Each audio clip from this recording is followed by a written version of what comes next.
বন্ধুরা বেরিয়েছি একটু সকালবেলা বললাম না যে আপনাদের সাথে যে আমি একটু বেরোবো, যাচ্ছি অ্যাকচুয়ালি পার্লারে। অনেক দিন কিছু করা হয় না, চুলটা ভেবেছিলাম বড় করব, বড় রাখবো কিন্তু একটু সেট করে নেব। আর সাথে কে যাচ্ছে দেখবেন, বকবকানি। এই দেখুন, মেনলি যাচ্ছি ওর চুলটা কাটাবার জন্য। মানে পিছনের চুলটা না সেটটা ঠিক হয়নি, ওই জন্য ও চুল কাটবে। পিয়ার চুলটা দেখুন উঠে গেছে, মেয়ে হওয়ার পর থেকে না চুলটা নষ্ট হয়ে গেছে। ও চুলটা সেট করবে, মেনলি হবে সোনাইয়ের চুলটা কাটানো। দেখি কীরকম করে কাটানো হয়, চেষ্টা করব আপনাদেরকে দেখানোর। দেখুন দেখুন দেখুন দেখুন কত ব্যস্ত, আমার ব্যাগটাকে নিয়েও হাঁটছে। দেখুন, ও নিজে নড়তে পারে না, ও আমার ব্যাগটাকে ক্যারি করছে।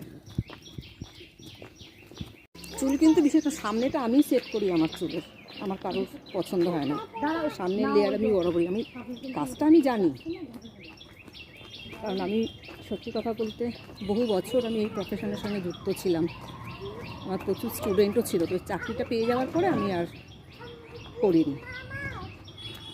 পেছনটা তো ভালো করে নিজেরটা নিজে কাটা যায় না, ওই জন্য কেটে আসি, সামনেটা এসে আমি সেট করি।